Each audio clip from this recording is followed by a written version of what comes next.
हाँ भाई नमस्कार, राधे राधे। क्वेश्चन की प्रैक्टिस चल रही थी अपने, और कुछ क्वेश्चन जो है अपन पहली वाली क्लास में सोल्व किए थे। उसके आगे आज चलेंगे 1251 से लेकर के दोस्तों 1251 प्रश्न से अपन चलेंगे। 1250 प्रश्न अपने पहले वाली क्लास में हो चुके थे दोस्तों। एक तो बात है, क्वेश्चन चल रहे हैं, आपकी अच्छी खासी तैयारी हो रही होगी, और आप मुझे जहाँ तक आशा है कि आप मेहनत कर रहे होंगे और आपकी टीचिंग मेथड्स जो है ना अब एक लेवल पर पहुंच गए होंगे, ऐसा मतलब मैं सोचता हूँ, और सही भी होगा कहीं ना कहीं। दोस्तों मैं बात कर रहा हूँ एक तो ये चीज़, दूसरा आपको ध्यान रखना भाई कमेंट का। एक आजकल मैं देख रहा हूँ ना भाई, कुछ बच्चों के मेरे पर्सनल मैसेज आ रहे हैं, कुछ बच्चों को बोलिए सर, कुछ बच्चों के कमेंट बहुत ऐसे वैसे आते हैं, तो थोड़ी दिक्कत सी होती है, हमारा भी ध्यान भटकता है दोस्तों। तो आप लाइव क्लासेस में आ रहे हो, मैं पढ़ता नहीं हूँ, इसका मतलब ये नहीं कि आप कुछ भी कमेंट करते जाओगे, अच्छी बात नहीं है दोस्तों। अपने ना थीम क्या है अपनी, no share no comment only for content. मतलब यहाँ पे केवल और केवल कंटेंट की बात की जाएगी, पढ़ाई की बात की जा रही है, मतलब पढ़ाई के अलावा और कोई बात नहीं करनी है दोस्तों। मैं खुद भी कर रहा हूँ क्या कोई बात आपसे, कभी सोचो कि मैंने अपनी लाइफ के बारे में कुछ बताया हो, ये बताया हो वगैरह वगैरह, कुछ नहीं। कभी शायरी भी नहीं बोली आपके साथ में, कभी जोक भी नहीं मारा साथ में, मैं ऐसा कर दूँ। केवल और केवल पढ़ाई की बात ही कर रहा हूँ, और मैं कोई बात नहीं कर रहा हूँ। आपका भी क्या फर्ज बनता है कि केवल और केवल पढ़ाई से रिलेटेड आप कोई भी बात करें, पढ़ाई के अलावा कोई भी बात नहीं करें ना। मुझे भी अच्छा नहीं लगेगा और आपको भी ये क्या नहीं लगेगा भाई, अच्छा नहीं लगेगा दोस्तों। तो सबका अपने को ध्यान में रखते हुए कमेंट थोड़े हाँ लिमिट में। पढ़ाई करने आ रहे हैं, आराम से पढ़ाई कीजिए, आप बेशक कीजिए, पढ़ाई में कोई दिक्कत है बिल्कुल कमेंट कीजिए। आपको क्लासें बढ़ानी मुझे बोलिए, मैं क्लासें बढ़ा दूंगा, और कुछ करना है जो कीजिए। पढ़ाई के रिलेटेड आप कुछ भी बोलिए, मैं 100% आपके साथ में हूँ, लेकिन दूसरी बातों के लिए तो अलग से। और दोस्तों एक कारण भी है, आपको पता है, एक चीज बता देता हूँ मैं आपको जब जब आपकी मंजिल आपके पास में आती है ना, तब तक आपका दिमाग आपको भटकाने की कोशिश करेगा। जैसे जैसे मंजिल आपके पास में आती जाएगी ना, आपका दिमाग धीरे धीरे आपको भटका करके उस मंजिल से दूर ले जाने की कोशिश में कर देगा।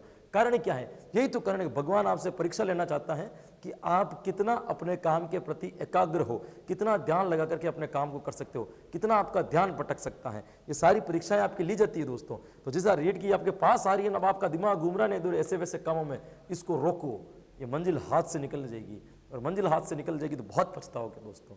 ये मौका है, ऐसा नहीं कि डेट आगे बढ़ गई तो अपन पढ़ना आराम कर दें। अरे डेट आगे बढ़ गई तो पढ़ने की रफ्तार और तेज कर दो, धीरे मत करो, तेज करो। क्योंकि जो बच्चे सालों से तैयारी कर रहे हैं ना, जिनकी तैयारी अच्छी होगी ना, उनको टक्कर देने में आपकी ये चीज़ बहुत काम आएगी।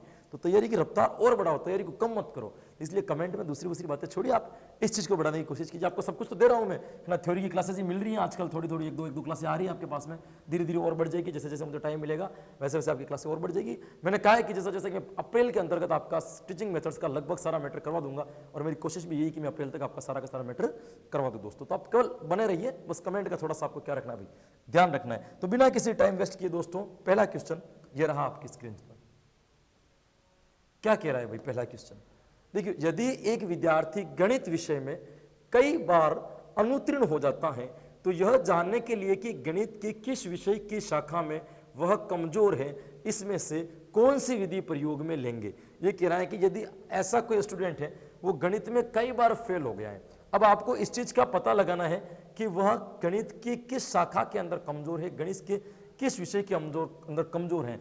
इनमें से कौन सी विधि का प्रयोग करोगे आप, लिखित कार्य का, मौखिक कार्य का, निदानात्मक तरीके का, या आप प्रयोग करोगे उपचारात्मक तरीके का। दोस्तों ये कमजोरी का पता पूछ रहा है। ये कह रहा है कि एक बालक के जो बार बार फेल हो रहा है, तो उसके फेल होने के लिए आप कारणों को पता करना है कि ये किस शाखा के अंदर फेल हो रहा है, ये किस शाखा के अंदर फेल हो रहा है, मतलब किस पार्ट के अंदर वो कमजोर है। तो कमजोरी का पता लगाना है। अब लिखित और मौखिक कार्य नहीं दोस्तों, कमजोरी का पता लगाना क्या कहलाता है, आपका निदानात्मक तरीका कहलाता है। तो यहाँ पे तो ना तो लिखित कार्य सही होगा, ना मौखिक कार्य सही होगा, ना उपचारात्मक कार्य सही होगा। यहाँ पे जो सही होगा क्या हो जाएगा आपका, सी जो है यहाँ पे उत्तर सही हो जाएगा दोस्तों। निदानात्मक तरीका क्या हो जाएगा आपका, सी जो है यहाँ पे 100% आपका सही उत्तर हो जाएगा भाई। अब देखिए अगला प्रश्न क्या कह रहा है कि छात्र गणित की गणना की गति प्राप्त कर सकते हैं। गणित की गणना के अंदर बालक कोई मैथ्स को पढ़ रहा है, तो मैथ्स को पढ़ने में अपनी स्पीड को बढ़ा सकता है, अपनी गति को बढ़ा सकता है।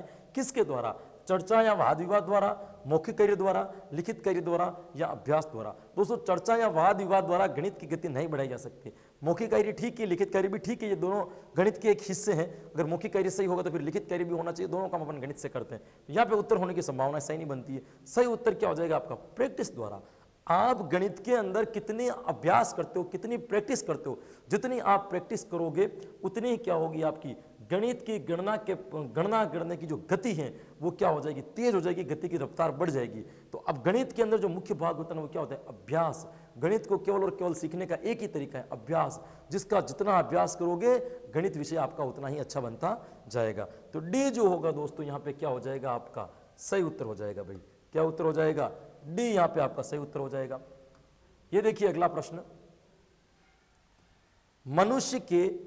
मनुष्य के जीवन की गतिविधियों में गणित का सर्वाधिक उपयोग होता है, वह है, इसमें से कौन सी गतिविधि है जिसमें गणित का उपयोग सबसे अधिक होता है। मनुष्य के जीवन में, आपके जीवन में समझिए, गतिविधियों में गणित का सर्वाधिक उपयोग कहां होगा, आर्थिक, सामाजिक, मनोवैज्ञानिक या सांस्कृतिक। दोस्तों इसमें थोड़े से कंफ्यूजन वाली बात है दोस्तों, तो ध्यान लेना में गणित का सर्वाधिक उपयोग जो होता है ना वो कहाँ होता है भाई, सामाजिक के अंदर, क्योंकि आर्थिक भी सामाजिक में आता है और सांस्कृतिक भी सामाजिक में आता है। सही उत्तर तो क्या निकल जाएगा, समाज के अंदर सर्वाधिक गणित का प्रयोग करता है। लेकिन मनोवैज्ञानिक के अंदर भी माना गया है, तो कई बार सही उत्तर लिखा आएगा इसका बी और सी दोनों क्या होंगे, इसके सही होंगे। लेकिन मेरे हिसाब से बी बिल्कुल सही नहीं होगा दोस्तों, सही होगा तो क्या होगा यहाँ पे, सी होगा, क्योंकि गणित का सर्वाधिक प्रयोग मनुष्य कहाँ करता है जीवन में, सामाजिक ऊपर आएगा। सामाजिक का मतलब क्या हो गया, समाज के अंतर्गत व्यक्ति अपने क्या ना पहली सांस से आखिरी सांस तक समाज के अंदर ही रहेगा, तब सारी क्रियाएं जब समाज के अंदर ही कर रहा है तो मनुष्य गणित का भी सर्वाधिक प्रयोग कहाँ करेगा भाई,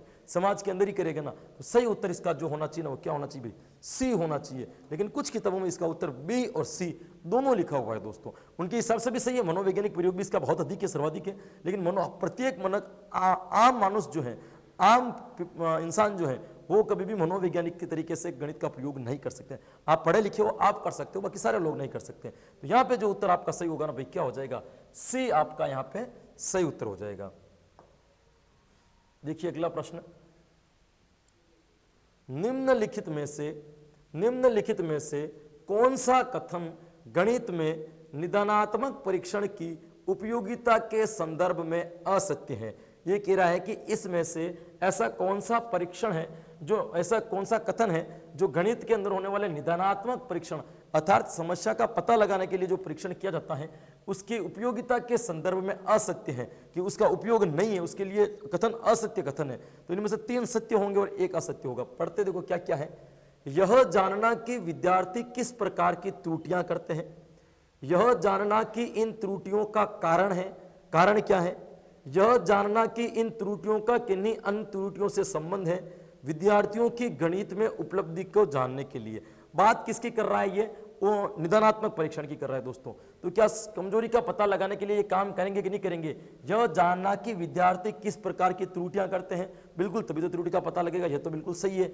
यह जानना कि इन त्रुटियों का कारण क्या है, बिल्कुल त्रुटि के कारणों का पता भी आप लगाओगे निदानात्मक में। यह जानना कि क्या इन त्रुटियों का किन्हीं अन्य त्रुटियों से संबंध है, बिल्कुल जो बालक ये गलती कर रहा है ऐसे कई दूसरी गलतियों के साथ में किसने संबंध तो स्थापित नहीं कर लिया है, ये भी आप पता लगाओगे, ये भी क्या होगा भाई आपका सही होगा। यहाँ पे जो आपका फिर विद्यार्थियों को गणित में उपलब्धि जानने के लिए कभी भी निदानात्मक परीक्षण नहीं किया जा सकता। निदानात्मक परीक्षण का कार्य है केवल और केवल क्या है दोस्तों, समस्या का पता लगाना। उपलब्धि का पता लगाने के लिए हम उपलब्धि परीक्षण करते हैं, परीक्षाएं लेते हैं दोस्तों। तो इसने पूछा है भाई असत्य कथन है, तो बिल्कुल ये डी जो है अपने लिए क्या है, असत्य कथन है दोस्तों। डी क्या हो जाएगा, अपना सही उत्तर हो जाएगा। ये देखिए अगला प्रश्न, ये देखिए इतनी प्रश्नोत्तरी में कसम से मतलब ये मेरे लिए बहुत बड़ी चीज हो रही है दोस्तों, है ना, कि रोज के 50 प्रश्न टाइप करना, उसकी पीडीएफ बनाना, फिर ला करके रात को पढ़ाना, मतलब इतना में हो गया ये 50 प्रश्न टाइप करने में ना, क्योंकि मैंने कहा था उस दिन का प्रश्न टाइप मैं करूंगा, क्योंकि टाइप पर क्या कर रहा है बहुत सारी मिस्टेकें कर रहा था, तो ऑप्शन कभी गलत आ रहे ऊपर नीचे आ रहे, तो आपके लिए दिक्कत हो सकती थी। तो प्रश्नों को टाइप भी मैं खुद करने लगा हूं, तो मैं खुद टाइप करता हूं। हाँ, मेरे से थोड़ी बहुत मात्राओं की मिस्टेक हो जाती है, अक्सर आगे पीछे हो जाते हैं, लेकिन ऑप्शन वगैरह जो क्या होते हैं लगभग एक जैसे आते हैं, सही ऑप्शन ही आते हैं। तो मुझे पता रहता है कि मुझे सही क्या करना है और क्या नहीं करना है, तो टाइप भी मैं कर रहा हूं। तो इस वजह से इतनी लगता है कि पूछो मत, 2 से 3 घंटे जैसे मुझे ये टाइप करने में लग जाता है। उसके बाद 15-20 मिनट पीडीएफ बनाने में, फिर 1 घंटा मैं पढ़ाता हूं। मतलब ये क्लास 1 घंटे की चल रही है ना, लेकिन इसके पीछे मेहनत मेरी 5 घंटे की लग रही है दोस्तों। 5 घंटे मुझे पूरे के पूरे देने पड़ते हैं, जब जाकर के ये 9 से 10 आपकी एक क्लास पूरी की पूरी बन जाती है। इसके बावजूद मैं आपको 2 से 3 क्लासें और अतिरिक्त उपलब्ध करवा रहा हूं कि आपको पता रहे, और ये क्लासें बढ़ जाएगी आपके आते आते दोस्तों। तो मेरी मेहनत में कोई कमी नहीं रह रही दोस्तों, आपकी मेहनत में कोई कमी नहीं रहनी चाहिए। मेरे से 2 गुनी मेहनत आपको करनी है। मैं जितनी कर रहा हूँ उससे ज़्यादा मेहनत भी क्या करनी पड़ेगी, आपको करनी पड़ेगी। अब देखिए आपके लिए चक्कर में मैंने ऑफलाइन क्लासेस तक बंद कर दी, मुझे ऑफलाइन क्लासेस लेनी नहीं है। हालांकि वैसे भी कोरोना चल रहा है तो ऑफलाइन क्लासों में कम जा रहा हूँ, तो वैसे भी मैंने कहीं ऑफलाइन लेना बंद कर दिया। मैंने कहा नहीं, मेरा टाइम ही नहीं मिलता, 3 क्लास यहाँ ले रहा हूँ तो ऑफलाइन कब लूँ। दोस्तों ना, मेरे से ज़्यादा मेहनत आपको करनी है ना, रीट का सीट निकाल देना, रगड़ा मत। गणित पाठ्यक्रम निर्माण के संदर्भ में निम्नलिखित में से कौन सा पाठ्यक्रम निर्माण का सिद्धांत उपयुक्त नहीं है। भाई गणित पाठ्यक्रम में, गणित जो पाठ्यक्रम का आप निर्माण कर रहे हो, निर्माण के संदर्भ में निम्नलिखित में से कौन सा पाठ्यक्रम निर्माण का सिद्धांत के लिए उपयुक्त नहीं है। आप गणित का पाठ्यक्रम बना रहे हो, उसमें से इसमें से कौन सा ऐसा कथन है जो उस पाठ्यक्रम के निर्माण के लिए सही नहीं है, यानी कि वो काम आपको उस पाठ्यक्रम के निर्माण में नहीं करना चाहिए। इसने पूछा उपयुक्त नहीं है दोस्तों, तो नहीं है की बात करें कि उच्च शिक्षा में उपयोगिता का सिद्धांत, बाल केंद्रीयता का सिद्धांत, क्रियाशीलता का सिद्धांत, अध्यापक केंद्रिता का सिद्धांत। तो मैं आपको बता दूं दोस्तों, उच्च शिक्षा में उपयोगिता का सिद्धांत, यानी गणित का पाठ्यक्रम निर्माण करो तो आप इस तरीके से करोगे कि बालक बड़ी कक्षा में जाओगा तो ये सीखा हुआ उसके कहीं ना कहीं उपयोग आएगा, तो ये तो बिल्कुल जरूरी है पाठ्यक्रम, इसका तो ध्यान रखना ही है। बाल केंद्रिता का सिद्धांत, ये तो सबसे ज्यादा महत्वपूर्ण है। बिना बाल केंद्रितता से, बिना बालकों को ध्यान में रखते हुए तो आप किसी का निर्माण कर भी नहीं सकते, बिल्कुल सही है। क्रियाशीलता का सिद्धांत क्या कहता है, क्रिया करते हुए सीखना, यह भी बिल्कुल सही है। अध्यापक केंद्रिता का सिद्धांत, ये यहां पे सही नहीं है दोस्तों। अध्यापक केंद्रिता का सिद्धांत क्या कहता है, कोई भी चीज अध्यापक केंद्रित नहीं हो सकती, केवल और केवल बाल केंद्रित हो सकती है। पुस्तक बालकों को केंद्रित होकर पढ़ानी है, अध्यापक केंद्रिता का कोई सिद्धांत यहाँ पे काम नहीं करता। यहाँ पे जो आपका उत्तर सही हो जाएगा भाई, क्या हो जाएगा, डी आपका आंसर यहाँ पे क्या हो जाएगा भाई, सही हो जाएगा। ये देखिए अगला प्रश्न, निम्नलिखित में से कौन सा गणित में खुले प्रश्न का उदाहरण है। मैंने आपको पहले ही बता रखा था ना, खुले प्रश्न बंद प्रश्न मैंने आपको पहले समझा रखे थे दोस्तों, आपको पता हो तो। प्रश्नों के जो दो पार पर लिखित प्रश्नों के जो मैंने 2 प्रकार बताए थे आपको। लिखित प्रश्न 2 प्रकार के होते भाई, एक तो होते बंद प्रश्न और एक कौन से होते भाई आपके खुले प्रश्न। 2 प्रकार के प्रश्न बताए थे ना मैंने, बंद प्रश्न और खुले प्रश्न। बंद प्रश्न में तो क्या होता था कि जिसमें आप अपने विचारों की खुल करके अभिव्यक्ति नहीं दे सकते, वो बंद प्रश्न कहलाते हैं। जैसे वस्तुनिष्ठ हो गए, रिक्त स्थान वाले प्रश्न हो गए, मिलान वाले होंगे, बहुविकल्पी प्रश्न हो गए, वो सारे बंद प्रश्न। खुले प्रश्न का मतलब क्या होता है, खुले प्रश्न वो होते हैं जिसमें आप खुल करके अपने विचारों की अभिव्यक्ति दे सकते हो, जैसे अति लघुतरात्मक, लघुतरात्मक और निबंधात्मक प्रश्न इसके अंतर्गत आते हैं। अब देखिए ये प्रश्न क्या पूछ रहा है, आपसे प्रश्न पूछ रहा है कि निम्नलिखित में से कौन सा गणित में खुले प्रश्न का उदाहरण है। इनमें से ऐसा कौन सा उदाहरण है जो खुले प्रश्न को संबोधित करता है, जो खुले प्रश्न को स्पष्ट करता है, यानी कि बालक जिसमें खुल करके अभिव्यक्ति दे पाएगा। ऑप्शन पढ़ते हैं, 10 के गुणनखंड क्या होंगे, यह प्रश्न है क्या। एक आयत जिसकी भुजाएं क्रमशः 20 से 32 सेंटीमीटर है, उसका परिमाप क्या होगा। संख्याओं का ऐसा समुच्चय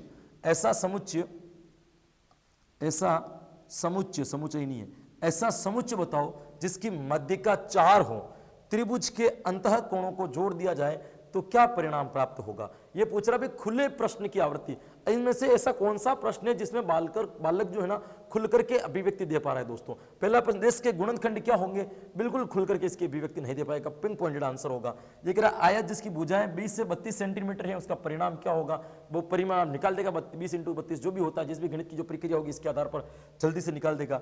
6 संख्याओं का ऐसा समुच्चय बताओ जिसकी मध्यिका 4 हो। अब इसका अगर उसको हल करने के लिए पूरा का पूरा पेज भरना पड़ेगा, तब जाकर के इसका अर्थ निकलेगा, क्योंकि इनके तो आप ऑप्शन भी दे सकते हो, इसका ऑप्शन भी दे सकते हो, इसके ऑप्शन नहीं दे सकते दोस्तों। त्रिभुज के अंतः कोणों को जोड़ दिया जाए तो क्या परिणाम होगा, मतलब ए, बी और डी वाले जो प्रश्न है ना, इन प्रश्नों के जो उत्तर आ रहे हैं ना, बिल्कुल पॉइंटेड आ रहे हैं, बिल्कुल वैसे के वैसे आ रहे हैं। लेकिन सी वाला जो प्रश्न है कि 6 संख्याओं का ऐसा समुच्चय बताओ जिसकी मध्यिका 4 हो, इसका उत्तर देने के लिए आपको क्या करना पड़ेगा भाई, थोड़ा बाल को लिखना पड़ेगा, प्रयास करना पड़ेगा, 1 से 1.5 पेज उनको भरना पड़ेगा, तब जाकर के इसका आंसर आएगा। तो सही उत्तर जो होगा ना आप पे सी हो जाएगा। ये खुले प्रश्न को क्या करता है, उदाहरण है, तो खुले प्रश्न का स्पष्ट उदाहरण ये सी नंबर वाला ऑप्शन जो है दोस्तों आपके हो जाएगा। देखिए प्रश्नों को थोड़ी समझने की कोशिश कीजिए, जब तक प्रश्न आपको समझ में नहीं आएगा ना, तब तक उत्तर समझना थोड़ा आपके लिए क्या हो सकता है भाई, उत्तर पहचाना थोड़ा सा मुश्किल हो सकता है। देखिए प्रश्न क्या कह रहा है, गणित शिक्षण में श्रव्य दृश्य सामग्री के उपयोग के दौरान कौन सा शिक्षण सूत्र तुलनात्मक दृष्टि से न्यून है। ये कह रहा है गणित शिक्षण में श्रव्य दृश्य सामग्री का यदि आप उपयोग कर रहे हो, यानी कि टीचिंग मेथड, ऐसा टीचिंग मेथड जो देख के भी अर्थ ग्रहण कर सकते हैं और सुन करके भी, ऐसा किसी टीचिंग मेथड्स टीचिंग एड्स का यदि आप यूज कर रहे हो, तो उसके दौरान कौन सा शिक्षण सूत्र तुलनात्मक दृष्टि से न्यून है, मतलब ऐसा कौन सा इनमें से शिक्षण सूत्र है जो कम उपयोगी, तुलनात्मक दृष्टि तुलना नहीं कर सकता एक दूसरे में, तुलनात्मक दृष्टि से न्यून है, इनमें से सबसे कम कौन सा रहेगा दोस्तों? बहुसंवेदी अनुभव, ये तो सबसे ज्यादा है, इसके बगैर तो सर्वदर्शी काम, बहुत संवेदना तो बहुत जरूरी है। सरल से कठिन की ओर, ये भी शिक्षण सूत्र का सिद्धांत है। शिक्षण अपने सहायक सामग्री के अंदर सर्वदर्शी सामग्री जब प्रयोग करते हो वो कैसे करना है आपको, सरल से कठिन, ये भी सही है। अज्ञात से ज्ञात भी बिल्कुल सही है, जो आपको पता नहीं वो बाद में बताना। अनिश्चित से निश्चित की ओर, क्या कह रहा है, अनिश्चित से निश्चित की ओर सर्वदर्शी सामग्री, ये सबसे कम रहेगा दोस्तों। यहाँ पे निश्चित से अनिश्चित की ओर आएगा दोस्तों। तो ये जो डी वाला जो है ना दोस्तों, ये क्या रहेगा, गणित शिक्षण के सर्वदर्शी सामग्री के उपयोग के दौरान ये जो शिक्षण सूत्र बहुत कम उपयोगी रहेगा। उपयोगी तो रहेगा लेकिन न्यून रहेगा, इतना प्रभाव नहीं रहेगा जितना इन ऊपर तीनों वालों का है। तो यहाँ पे जो उत्तर होगा आपका क्या हो जाएगा भाई, डी जो है यहाँ पे उत्तर आपका सही हो जाएगा। देखिए अगला प्रश्न, प्रयोगशाला विधि किस सिद्धांत पर आधारित है? प्रयोगशाला जो आप विधि का प्रयोग करते हैं, जब वो विधि किस पर आधारित है दोस्तों? करके सीखना, रटकर सीखना, अंतः प्रज्ञा से सीखना, या उपयुक्त सभी? ये क्या कह रहा है, प्रयोगशाला विधि, जो प्रयोगशाला विधि है किस सिद्धांत पर आधारित है, ये पूछ रहा है दोस्तों। कि ये करके सीखना, रटकर सीखना, अंतः प्रज्ञा से सीखना, या उपयुक्त सभी? देखो रटकर सीखना तो नहीं होगा दोस्तों, इसलिए ना उपयुक्त सभी को भी काट दो, दो कट गए। अब अपने पास में दो ऑप्शन है, अंतः प्रज्ञा से सीखना या करके सीखना। अपने आंतरिक भाव से उपज होती है उससे सीखना, या करके सीखने पर बल देती है। तो आपको ही पता है कि प्रयोग जब बालक करता है तो स्वयं करके सीखता है, इसीलिए उसका प्राप्त ज्ञान भी उसके लिए प्रत्यक्ष होता है, और प्रत्यक्ष से सीखा हुआ ज्ञान भी उसका अस्थायी हो जाता है। ये प्रयोगशाला विधि के बारे में बताया, और प्रयोगशाला विधि और पढ़ाऊंगा तो मैं आपको और इसके बारे में डिटेल से सारी जानकारी दूंगी साथ में। लेकिन इतना सा ध्यान रखना, प्रयोगशाला जो विधि है ना, सर्वाधिक बल किस पे देती है, करके सीखने पर। बालक स्वयं इसके अंदर करके सीखता है। तो सही उत्तर जो यहां पे आएगा ना भाई, आपका क्या आ जाएगा, ए आपका सही उत्तर आ जाएगा। अब देखिए अगला प्रश्न, प्रश्न पत्र यानी कि क्वेश्चन पेपर जो है, प्रश्न पत्र की नील पत्र के संबंध में कौन सा विकल्प सही नहीं है? प्रश्न पत्र बनाते समय जो नील पत्र, जो ब्लूप्रिंट अपन तैयार करते हैं, उनके संदर्भ में इन चारों में से कौन सा सही नहीं है, पूछा है इसने। मैंने नहीं के ऊपर पहले ही गोला कर दिया दोस्तों। ये मैंने आपको कितनी बार बता रखा है कि सत्य असत्य नहीं वाले प्रश्न आए ना, तो असत्य नहीं संदर्भ के इनके ऊपर पहले आपको गोला कर देना है दोस्तों, ताकि बहुत सारे प्रश्न इसकी वजह से भी गलत हो जाए, क्योंकि नहीं है और है में अपन कंफ्यूज रह जाते हैं दोस्तों। तो नहीं है पूछा है इसने कि उद्देश्यों का भार, शिक्षण विधियों का भार, प्रश्नों के प्रकार का भार, विषय वस्तु का भार। अब ब्लूप्रिंट बनाते समय इन तीन विचारों में से किसका उपयोग नहीं लेंगे? उद्देश्यों का तो भार रहता ही है दोस्तों, क्योंकि उनको ये पता लगाना है ब्लूप्रिंट, उद्देश्य के बाहर तो ब्लूप्रिंट बन भी नहीं सकती। शिक्षण विधि का भी हल्का फुल्का भार रहता है, ये किस तरीके से आपने अधिगम कराया होगा और किस तरीके से नहीं कराया होगा। फिर ये प्रश्नों के प्रकार का भार, फिर ये विषय वस्तु का भार। अब देखिए उद्देश्यों का भी भार रहता है, इसके ऊपर शिक्षण विधियों का भी हल्का फुल्का रह सकता है, लेकिन ये ब्लूप्रिंट के संदर्भ में पूछा है, नील पत्र के संबंध में। अब नील पत्र बना रहे हो ना, तो शिक्षण विधियों का भार तो कक्षा शिक्षण कराते समय रहता है, इतना नहीं रहता है दोस्तों। तो विषय वस्तु का तो भार रहेगा, विषय वस्तु के बगैर तो ब्लूप्रिंट तैयार कैसे होगी। प्रश्नों के प्रकारों का तो भार रहेगा ही रहेगा, और उद्देश्यों का तो भार रहेगा, क्योंकि ब्लूप्रिंट में प्रश्न लिखे जाते हैं, प्रश्न उद्देश्य पर आधारित होते हैं, और ये सारे उद्देश्य और प्रश्नों के जो प्रकार होंगे वो किस पर होंगे, विषय वस्तु पर आधारित होंगे।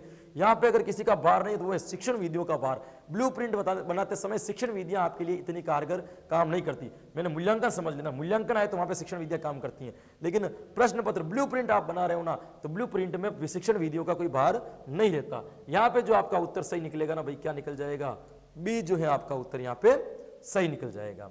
ये देखिए अगला प्रश्न क्या कहता है आपको,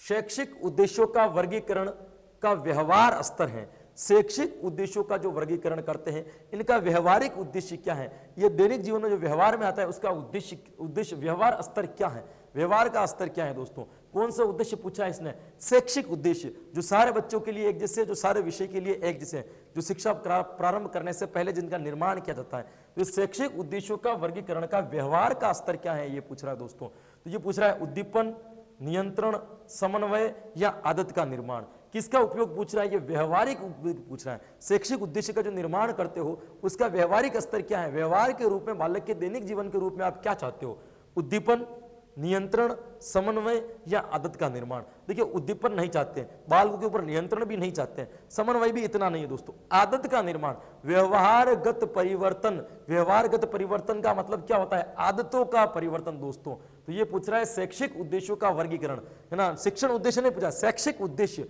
शैक्षिक गतिविधियों में जो भी उद्देश्य की प्राप्ति होगी उसका बालकों में व्यवहारिक प्रयोग क्या होगा दोस्तों? व्यवहारिक प्रयोग होगा उसका आदत का निर्माण। क्योंकि व्यवहारगत परिवर्तन का मतलब ये होता है आदत में बदलाव कर देना। बालक के व्यवहार और आदत में क्या है? लगभग समानार्थी शब्द, एक जैसे शब्द दोस्तों। तो व्यवहार का मतलब ही होता है आदत का निर्माण करना। यहां पे भी जो आपका सही उत्तर निकलेगा ना भाई, क्या निकल जाएगा? डी आपका सही उत्तर निकल जाएगा। देखिए अगला प्रश्न, निम्नलिखित में से कौन सी विशेषता दल शिक्षण से संबंधित नहीं है? निम्नलिखित में से कौन सी विशेषता दल शिक्षण, इनमें से ऐसी कौन सी विशेषता है जो ग्रुप टीचिंग के लिए सही नहीं है दोस्तों? नहीं है पूछा है ना, इसको गोला करो एक बार, बाकी गलत हो जाएगा। सही नहीं है मतलब 3 सही वाली को अपन को क्या करना है भाई? पहचान करनी है। तो पहली अपन देखिए यहाँ पे, तो एक कक्षा के 2 या 2 से अधिक अध्यापक एक साथ पढ़ा सकते हैं। यह एक बाल केंद्रित शिक्षण विधि है। इसमें कक्षा अनुदेशन पूर्ण रूप से पूर्व व्यवस्थित होता है। यह सामूहिक उत्तरदायित्व पर आधारित है। अब देखो ऑप्शन को समझने की कोशिश करना कि इसने क्या कहा है। सबसे पहली बात तो यह कह रहा है कि एक कक्षा के 2 या 2 से अधिक अध्यापक एक साथ पढ़ा सकते हैं। एक कक्षा के 2 या 2 से अधिक, ग्रुप टीचिंग का मतलब ही क्या होता है? एक से अधिक टीचर पढ़ाएंगे। यह एक बाल केंद्रित शिक्षण विधि है। दूसरी, इसमें कक्षा अनुदेशन पूर्ण रूप से पूर्व में व्यवस्थित होता है कि कक्षा के अंदर क्या क्या होगा और क्या क्या नहीं होगा, यह पहले से क्या किया होता है, सारा का सारा व्यवस्थित किया हुआ होता है। यह सामूहिक उत्तरदायित्व पर आधारित है, मतलब यह सामूहिक उत्तरदायित्व पर आधारित है। सारे टीचरों की जिम्मेदारी होती है कि उसको क्या करना है और क्या नहीं करना है। इसके ऊपर क्या होगा आपकी, यह आधारित होगी। तो दोस्तों चारों ऑप्शन में से यदि ये निकालें, चारों ऑप्शन में से निकालें तो क्या होगा? एक कक्षा या 2 या 2 से अधिक अध्यापक एक साथ पढ़ा सकते हैं, यह तो बिल्कुल सही होगा भाई। यह एक बाल केंद्रित शिक्षण विधि है। अरे बाल केंद्रित कैसे है? जब सारे टीचर एक साथ मिलकर के पढ़ा रहे हैं, टीचर अध्यापक एक साथ करवा रहे हैं ना, तो ये बाल केंद्रित नहीं होगी, शिक्षक केंद्रित विधि होगी दोस्तों। तो यहाँ पे जो सही उत्तर है, इसने पूछा नहीं है कौन सी विशेषता दल शिक्षण से संबंधित नहीं है, बी वाली नहीं है। कक्षा अनुदेशन पूर्ण रूप से व्यवस्थित होती है, कक्षा में क्या करना है और क्या नहीं करना है यह तो पहले से निश्चित होता है, ये बिल्कुल सही है। ये सामूहिक उत्तरदायित्व पर आधारित है, बिल्कुल सामूहिक उत्तरदायित्व, सबकी जिम्मेदारी होती है क्या करना है। तो ये तीनों बिल्कुल सही है दोस्तों। ये बाल केंद्रित शिक्षण विधि जो इसके अंतर्गत नहीं होगी, सही उत्तर जो होगा वो क्या हो जाएगा भाई? आपका बी जो है यहाँ पे सही उत्तर हो जाएगा। ये देखिए आपका अगला प्रश्न क्या कहता है कि निम्नलिखित में से कौन सा सोपान परियोजना विधि से संबंधित नहीं है? इनमें से ऐसा कौन सा सोपान है जो परियोजना विधि के अंतर्गत नहीं आता है दोस्तों? उपकल्पनाओं का निर्माण, परियोजना की तैयारी, परियोजना का क्रियान्वयन, परियोजना का मूल्यांकन। कल आपकी जो विधि आई थी शिक्षण विधि, उसमें मैंने आपको पढ़ा दिया था पहले कि परियोजना की तैयारी करना, परियोजना का क्रियान्वयन करना, परियोजना का मूल्यांकन करना, ये तीनों के तीनों परियोजना विधि के क्या है? सिद्धांत है। यदि कोई सिद्धांत नहीं है तो वो उपकल्पनाओं का निर्माण इस परियोजना, या जिसको अपन कहते हैं भाई योजना विधि, जिसको अपन कहते हैं प्रोजेक्ट विधि, जिसके जनक है आपके किलपैट्रिक। तो इनके ये बात मैंने कल आपको सारी की सारी बताई थी। तो परियोजना विधि के सोपान की बात करें दोस्तों, उपकल्पनाओं का निर्माण करना इसका सोपान नहीं होगा। ए जो होगा आपका यहाँ क्या हो जाएगा भाई? बिल्कुल सही उत्तर हो जाएगा। इसके बाद अपन बात करते हैं कि सतत एवं व्यापक मूल्यांकन में व्यापक मूल्यांकन का अर्थ है। सतत एवं व्यापक मूल्यांकन में व्यापक मूल्यांकन का क्या अर्थ है? कि सतत एवं व्यापक मूल्यांकन में व्यापक जो शब्द है, 2 शब्द इसके अंदर, एक सतत शब्द है और एक व्यापक शब्द है। ये पूछ रहा है इसके अंदर जो व्यापक शब्द है ना, इसका क्या अर्थ है दोस्तों? कि ज्ञानात्मक पक्ष का मूल्यांकन, ज्ञानात्मक भावात्मक पक्ष का मूल्यांकन, ज्ञानात्मक भावात्मक व क्रियात्मक पक्ष का मूल्यांकन, भावात्मक एवं क्रियात्मक पक्ष का मूल्यांकन। अब ये बात कर रहा है भाई व्यापक की। व्यापक का मतलब क्या होता है भाई? सारी प्रकार की ऑल ओवर गतिविधियों को एक साथ में ऐड कर देना। वह कौन सा मूल्यांकन कहलाएगा? आपका व्यापक मूल्यांकन कहलाएगा। ये कह रहा है ज्ञानात्मक पक्ष का मूल्यांकन, तो केवल एक पक्ष का ही हो रहा है। ये कह रहा है ज्ञानात्मक भावात्मक पक्ष का मूल्यांकन, तो ये केवल 2 पक्ष का हो रहा है। ये कह रहा है ज्ञानात्मक भावात्मक और क्रियात्मक पक्ष का मूल्यांकन, फिर ये तो देखो इसमें तीनों आ रहे हैं, ज्ञानात्मक भी आ रहा है, भावात्मक भी आ रहा है, क्रियात्मक भी आ रहा है, फिर भावात्मक क्रियात्मक पक्ष का मूल्यांकन। इसके अंदर तीनों के तीनों आ रहे हैं दोस्तों। तो सी जो होगा आप पे क्या यहाँ सही उत्तर हो जाएगा भाई? सही उत्तर क्या हो जाएगा आपका? सी 100% यहाँ पे सही उत्तर होगा, क्योंकि व्यापक मूल्यांकन में भावात्मक पक्ष, क्रियात्मक पक्ष और ज्ञानात्मक पक्ष, तीनों पक्षों की जांच की जाती है। ये लीजिए आपका अगला प्रश्न क्या कह रहा है? अगला प्रश्न, विद्यालय में, स्कूल के अंतर्गत विद्यालय में विज्ञान के संगठन का मुख्य उद्देश्य है। विद्यालय के अंतर्गत जो विज्ञान का जो संगठन बनाया जाता है, इसका मुख्य उद्देश्य क्या है, क्यों बनाया जाता है, इसके पीछे क्या कारण भाई? अध्यापकों के व्यक्तित्व का विकास करना, प्रधानाचार्य के प्रबंधन और कौशल का विकास करना, अभिभावकों को विद्यालय से जोड़ना या विद्यार्थियों में सृजनात्मक संगठनात्मक क्षमता का विकास करना। ऑप्शन देके आप समझ गए होंगे भाई, अध्यापकों के व्यक्तित्व का विकास करने के लिए विद्यालय में क्यों बनाएंगे? प्रधानाचार्य के प्रबंधन का कौशल का विकास, प्रधानाचार्य को लेकर के विज्ञान संगठन का कोई संबंध नहीं है। अभिभावकों को विद्यालय से जोड़ने के लिए विज्ञान का संगठन क्यों बनाएंगे दोस्तों? विज्ञान का संगठन इसलिए बनाया जाता है कि बालकों के अंदर सृजनात्मक संगठनात्मक क्षमता का क्या हो, विकास हो, बालक सृजन करना सीखे, इकट्ठी करके संगठन के साथ में क्षमता का विकास हो। तो डी जो होगा सही उत्तर होगा। ये तीनों के तीनों ऑप्शन यहाँ पे नहीं होंगे दोस्तों, तो सही उत्तर क्या हो जाएगा आपका? डी यहाँ पे क्या हो जाएगा भाई? सही उत्तर हो जाएगा। ये देखिए अगला प्रश्न क्या कहता है, थर्बर, अरे थर्बर ऐसे कैसे लिख दिया, थर्बर नहीं थर्बर, थर्बर, थर्बर एवं कॉलेट के अनुसार विज्ञान शिक्षण किस तरह का कार्य करना चाहिए? विज्ञान शिक्षण को, विज्ञान का एक जो टीचर है भाई, थर्मर और कॉलेट नाम के दो शिक्षा शास्त्री हुए थे, उन्होंने एक विज्ञान का टीचर किस प्रकार से कक्षा में अपनी प्रस्तुति देगा, इसके ऊपर उन्होंने बात की थी। अब ये पूछ रहा है कि थर्बर्ट एवं कॉलेट के अनुसार विज्ञान शिक्षक को किस तरह का कार्य करना चाहिए? अनुवादक, अनुदेशक, मध्यस्थ या प्रशिक्षक? अरे भाई शिक्षक जो होता है ना, हमेशा मध्यस्थ का काम करता है भाई। शिक्षक किसका काम करता है? मध्यस्थ का काम करता है, क्योंकि प्रथम जो होता है वो तो होती है भाई आपकी पाठ्य पुस्तक या विषय वस्तु, और अंत में जो आप जो ग्रहण करने वाला होता है वो कौन होता है भाई? शिक्षार्थी। भाई जो मेन लक्ष्य होगा ना वो क्या होगा? इस पाठ्य पुस्तक को शिक्षार्थी तक पहुंचाना। ये पहला ये है और अंतिम ये है। तो शिक्षक किसी भी विषय का हो, चाहे विज्ञान का हो, गणित का हो, हिंदी का हो, कोई भी विषय का हो, वो हमेशा कौन सा काम करेगा? मध्यस्थ का काम ही करेगा। तो यहाँ पे जो आपका सही उत्तर होगा ना दोस्तों, क्या हो जाएगा? मध्यस्थ। क्या उत्तर हो जाएगा भाई? मध्यस्थ जो है आपका सी जो है यहाँ पे क्या हो जाएगा? आपका सही उत्तर हो जाएगा। ये देखिए अगला प्रश्न, अगला प्रश्न क्या कह रहा है? राष्ट्रीय शिक्षा नीति, राष्ट्रीय शिक्षा नीति 1986 में कौन सी शिक्षा नीति पूछी है भाई इसने? राष्ट्रीय शिक्षा नीति 1986। राष्ट्रीय शिक्षा नीति 1986 में यह कहा गया है कि विज्ञान शिक्षा को शिक्षकों और विद्यार्थियों में सहन शक्ति करनी चाहिए, विज्ञान को अच्छे अंक प्राप्त करने के लिए मेहनत करनी चाहिए, विज्ञान शिक्षा इस प्रकार होनी चाहिए कि विद्यार्थियों को समस्या समाधान करने और निर्णय लेने के योग्य बना सकें, विज्ञान के विषयों को प्रायोगिक कार्य पर अधिक जोर देना चाहिए। देखो ऑप्शन अगर अपन काटे दोस्तों, देखो पहला कह रहा है विज्ञान के शिक्षकों और विद्यार्थियों में सहन शक्ति करनी चाहिए, तो एनसीएफ 2005 ने इसके ऊपर बिल्कुल भी जोर नहीं दिया। विद्यार्थियों के अच्छे अंक प्राप्त करने के लिए मेहनत करनी चाहिए, विज्ञान और गणित कभी भी एक अच्छे अंक के लिए जोर नहीं देती, वो केवल मानसिक शक्तियों का विकास करने पर बल देती है।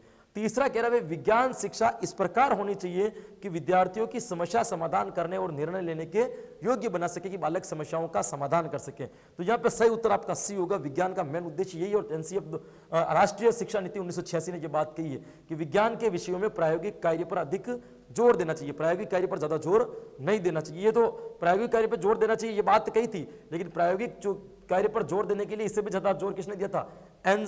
इसने अपने एनसीएफ 2005 ने ज्यादा जोर दिया था। तो यहां पे जो आपका सही उत्तर निकलेगा भाई साहब, क्या निकल जाएगा? सी जो है दोस्तों आपका सही उत्तर हो जाएगा।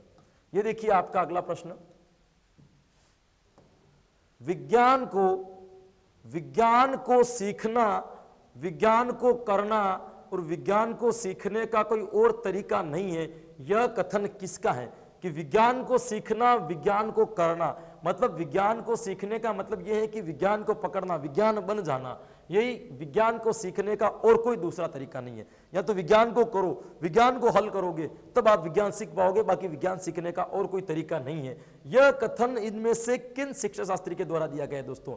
S Chandrashekhar, U R Rao, B S Kothari या विज्ञान क्लब? बी एस नहीं है दोस्तों, डी एस कोठारी होगा, दौलत कोठारी है ना, बी एस कोई नहीं है, डी एस कोठारी। तो यहां पे जो सही उत्तर होगा दोस्तों, ये तो मुझे बताना ही पड़ेगा, सही उत्तर हो जाएगा आपका ए। ये जो परिभाषा दी गई ना विज्ञान के संदर्भ में, ये परिभाषा किसके द्वारा दी गई है?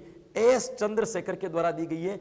एस चंद्रशेखर ने बताया कि विज्ञान को सीखना ही विज्ञान को करना है, बाकी विज्ञान को सीखने का और कोई तरीका नहीं है। ये जो परिभाषा दी थी किसके द्वारा दी गई है दोस्तों? एस चंद्रशेखर के द्वारा दी गई, इसलिए पे ए जो उत्तर होगा आपका क्या हो जाएगा? सही हो जाएगा। निम्नलिखित में से निश्चित उत्तर प्रकार का प्रश्न है। इसमें से ऐसा कौन सा प्रश्न है जिसका उत्तर क्या हो रहा है दोस्तों, निश्चित हो रहा है, जिसका उत्तर क्या हो रहा है, निश्चित हो रहा है, कि निम्नलिखित में से निश्चित उत्तर प्रकार का प्रश्न जिसमें उत्तर बिल्कुल निश्चित है। विद्युत रोधी क्या होती है, यह प्रश्न पूछोगे विद्युत रोधी क्या होती है। यहां प्रश्न पूछो कि पौधों की वृद्धि के लिए सूर्य का प्रकाश आवश्यक है, क्या यह कथन सत्य है। कॉपर और आयरन में क्या अंतर है, प्रबल अम्ल का एक उदाहरण है। ये कह रहा है निश्चित उत्तर मतलब उसका वही उत्तर होगा। ये देखो ये कह रहा है कि प्रबल अम्ल का एक उदाहरण है, तो प्रबल अम्ल के बच्चे अलग अलग उदाहरण दे सकते, उत्तर निश्चित नहीं होगा। यहाँ पे कॉपर और आयरन के अंतर की बात कर रहे हैं तो कई प्रकार के अंतर बता सकता है। विद्युत रोधी क्या होती है, इसका उत्तर थ्योरिकल देना पड़ेगा, पिंक पॉइंटेड नहीं हो सकता। कि पौधे की वृद्धि के लिए सूर्य का प्रकाश जरूरी है, यह कथन सत्य है। बस बालक सत्य होगा तो हाँ कह देगा, नहीं होगा तो नहीं कर देगा। इसका जो उत्तर होगा वो क्या होगा, बिल्कुल निश्चित होगा। तो यहाँ पे जो सही उत्तर निकल रहा है आपका क्या निकल रहा है भाई, बी आपका उत्तर यहां पे सही निकल रहा है। ये देखिए अगला प्रश्न, किस प्रकार के प्रश्नों, क्या कह रहा भाई, किस प्रकार के प्रश्न बालकों में समीक्षात्मक सोच को विकसित नहीं कर सकते। इनमें से कौन से प्रश्न ऐसे होंगे जो बालकों में समीक्षात्मक सोच का विकास नहीं कर सकते। समीक्षात्मक का मतलब होता है जिसमें बालक समीक्षा करे कि क्या सही और क्या गलत, ऐसा क्यों, कौन सा विकास नहीं कर सकता है। खुले प्रश्न, खोजपूर्ण प्रश्न, बंद प्रश्न या उपयुक्त सभी। देखिए उपयुक्त सभी इसका आंसर नहीं होगा। बंद प्रश्न, खुले प्रश्न के माध्यम से बालक क्या करेगा, समीक्षात्मक विकसित हो सकती है। खोजपूर्ण, बालक खोज के अगर प्रश्न करेगा तब भी समीक्षात्मक। ये कह रहा है समीक्षात्मक सोच को विकसित नहीं करते। ये बंद प्रश्न जो है ना बालकों में समीक्षात्मक सोच को विकसित नहीं करते, क्योंकि बंद प्रश्न का मतलब पिंक पॉइंटेड होता है। पिंक पॉइंटेड प्रश्न के लिए आपको रटना पड़ता है, ज्ञानात्मक पक्ष पर आधारित होता है। ये बंद प्रश्न जो होते हैं ना ये कभी भी उस पक्ष पर बल नहीं देते। यहाँ उसका उत्तर जो सही होगा दोस्तों इनमें से वो क्या हो जाएगा आपका, बंद प्रश्न। सी जो है दोस्तों यहाँ पे क्या निकलेगा, आपका सही उत्तर निकलेगा। ये देखिए आपका अगला प्रश्न क्या कह रहा है।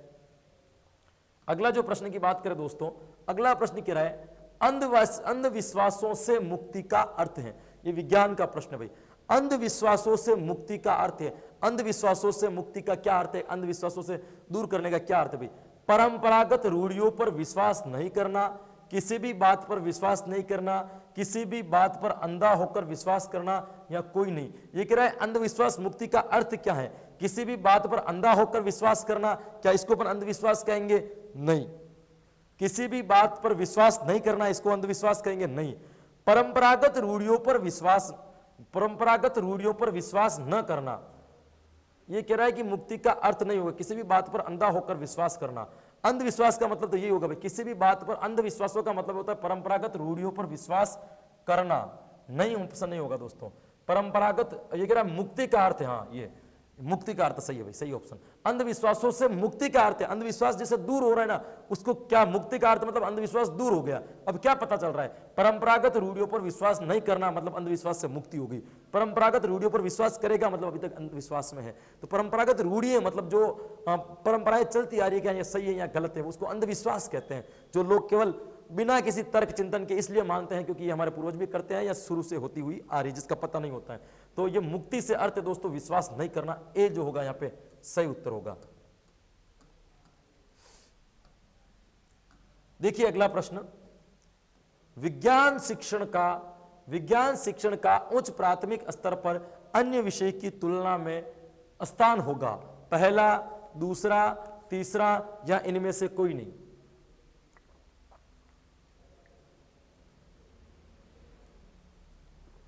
ये कह रहा है कि विज्ञान शिक्षण का जो है ना उच्च प्राथमिक स्तर पर, अपर प्राइमरी स्तर पर अन्य विषयों की तुलना में स्थान होगा।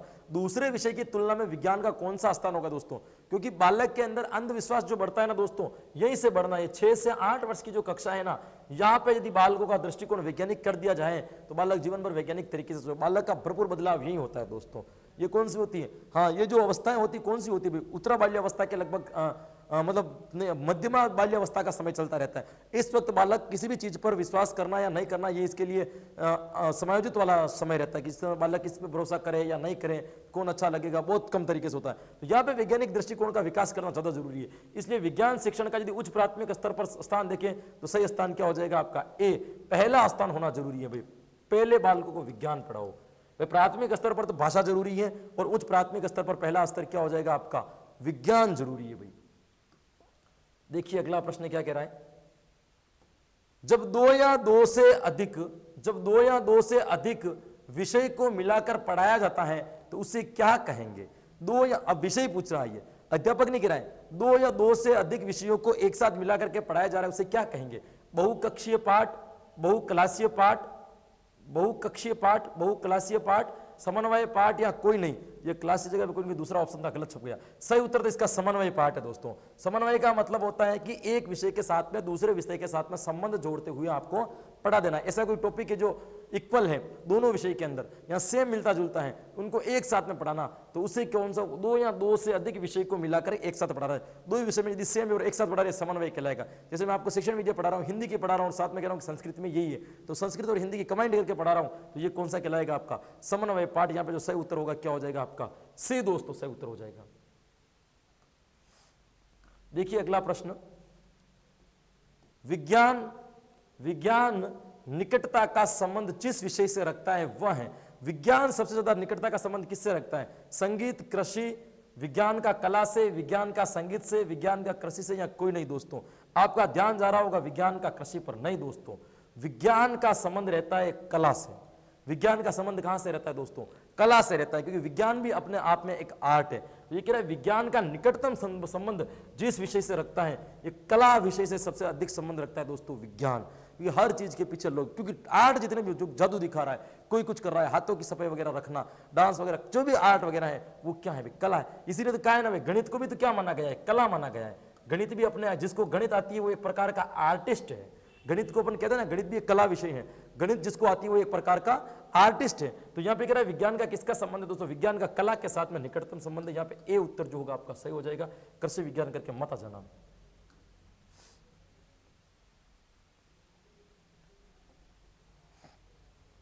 विज्ञान के क्षेत्र में विद्युत उपकरणों की रचना का अवलोकन कर यदि छात्र घर के खराब विद्युत उपकरणों को ठीक कर लेता है तो किस प्रकार के उद्देश्य की प्राप्ति होगी? ये कह रहा है कि विज्ञान के क्षेत्र में विद्युत उपकरणों की रचना का अवलोकन करके, कोई छात्र हैं जो विद्यालय के अंदर विद्युत उपकरण जो पड़े हुए हैं विज्ञान विषय के अंदर, उनका क्या कर रहा है? अध्ययन कर रहा है, अवलोकन कर रहा है। और अवलोकन करने के बाद में घर आकर के क्या कर रहा है? अपने घर के अंदर जो विद्युत उपकरण खराब हो रहे हैं ना, उनको वो ठीक कर रहा है। तो इनमें से कौन से उद्देश्य की वो प्राप्ति कर रहा है? ज्ञान, अभिरुचि, वैज्ञानिक दृष्टिकोण, या अवबोध? ज्ञान अभिरुचि नहीं है यहाँ पे, ज्ञान उपयोग। कौन से का उपयोग कर रहा है दोस्तों? तो ये ज्ञान का भी नहीं कर रहा है, वैज्ञानिक दृष्टिकोण का भी नहीं कर रहा है, अवबोध का भी नहीं कर रहा दोस्तों। पहले उसने अवलोकन किया, फिर मतलब ज्ञान सीखा, फिर घर जाकर के अपने विद्युत उपकरण ठीक कर रहा है, मतलब सीखे हुए ज्ञान का क्या कर रहा है? उपयोग कर रहा है। यहाँ पे जो सही उत्तर होगा ना दोस्तों क्या हो जाएगा? आपका बी सही उत्तर हो जाएगा। क्योंकि बालक ने जो सीखा है विद्यालय के अंदर, पहले उपकरणों को दिखा है सही करते हुए, फिर उसने उपकरणों को क्या कर दिया? ठीक कर दिया। तो सही उत्तर क्या होगा? आपका बी सही हो जाएगा भाई यहाँ पे। ये देखिए अगला प्रश्न, बहुत ही बढ़िया प्रश्न है। छात्र जो है बंदर को सजीव तथा पत्थर को निर्जीव बताता है, इससे कौन से उद्देश्य की प्राप्ति होगी? बालक जो है ना क्या कर रहा है? पत्थर को तो बता रहा है भाई ये तो निर्जीव है, और बंदर को सजीव बता रहा है। तो ये कौन से उद्देश्य की प्राप्ति है? ज्ञान, कौशल, अवबोध या अभिरुचि? देखो मैंने कुशलता, ज्ञान और अभिरुचि नहीं होगा। मैंने बालक क्या कर रहा है? देखो अंतर कर रहा है। बंदर को सजीव बता रहा है और पत्थर को निर्जीव बता रहा है। मतलब सजीव और निर्जीव वस्तुओं में वो क्या कर पा रहा है? अंतर कर पा रहा है। तो अंतर करना, तुलना करना, इस टाइप के प्रश्न किस में आते हैं? आपके अवबोध में आते ना। तो आंख बंद करके यहाँ पे सी कर दो, यहाँ पे कोई घबराने जैसी बात नहीं है। ये देखिए अगला प्रश्न क्या कह रहा है आपको? सामाजिक अध्ययन का अर्थ है, सामाजिक अध्ययन का अर्थ है प्रकृति का अध्ययन, भौतिक वातावरण का अध्ययन, समाज का अध्ययन, या सभी जीवों का अध्ययन? ये कह रहा है सामाजिक अध्ययन का क्या अर्थ है भाई? प्रकृति का अध्ययन, भौतिक वातावरण का अध्ययन, या सभी जीवों का अध्ययन? लेकिन बीच में इसने दिया समाज, और समाज में ये सब आते हैं दोस्तों। ये भी आता है, ये भी आता है, ये भी आता है। ये सारी चीजें किस में आती है? आपके समाज में आती है। तो समाज का अध्ययन कर लो, इन सब का अध्ययन अपने आप हो जाएगा। तो सही उत्तर जो होगा यहाँ पे क्या हो जाएगा भाई? आपका सी जो है यहाँ पे सही उत्तर हो जाएगा। देखिए अगला प्रश्न, सामाजिक विज्ञान का विकास हुआ भारत में, अमेरिका में, जर्मनी में, या ब्रिटेन में? ये पूछ रहा है भाई सामाजिक विज्ञान का जो विषय है, सामाजिक विज्ञान विषय ना, इसका विकास किस देश में हुआ है भाई? भारत में, अमेरिका में, जर्मनी में, या ब्रिटेन में? दोस्तों मैं आपको यहाँ पे बता दूं कि सामाजिक विज्ञान का जो सर्वाधिक विकास हुआ है ना दोस्तों, वह हुआ है अमेरिका में। अमेरिका में सामाजिक विज्ञान का सर्वाधिक विकास हुआ है। इसीलिए ना अमेरिका के जितने भी शिक्षा शास्त्री थे ना दोस्तों, उन्होंने सबसे ज्यादा अध्ययन सामाजिक विज्ञान पे किया। इसीलिए आपने देखा होगा कि सामाजिक विज्ञान की जो परिभाषाएं आती हैं, उसमें जितनी परिभाषाएं शिक्षा शास्त्रियों ने दी ना, वो मैक्सिमम शिक्षा शास्त्री कहाँ के थे? आपके अमेरिका के थे। तो सामाजिक विज्ञान का विकास जो हुआ है ना दोस्तों, कहाँ हुआ है? सर्वाधिक अमेरिका में हुआ है। तो यहाँ पे जो आपका सही उत्तर निकलेगा वो क्या निकल जाएगा? बी आपका सही उत्तर निकलेगा भाई। ये देखिए अगला प्रश्न, सामाजिक अध्ययन का अध्ययन करते हैं, सामाजिक अध्ययन का अध्ययन करते हैं एकीकृत के रूप में, अलग अलग या खंडों में। देखिए सामाजिक अपने आप में एक एकीकृत विषय है। कैसा विषय है भाई? एकीकृत विषय है। इसके अंदर कई विषयों का अलग अलग तरीके से समावेश रहता है, इसीलिए सामाजिक विज्ञान को क्या माना गया है? यह एक प्रकार का एकीकृत विषय है। तो ये पूछ रहा भाई सामाजिक अध्ययन का अध्ययन करते हैं एकीकृत के रूप में, अलग अलग खंडों में या कोई नहीं। तो दोस्तों यहाँ पे जो आपका सही उत्तर होगा ना भाई, वो क्या हो जाएगा?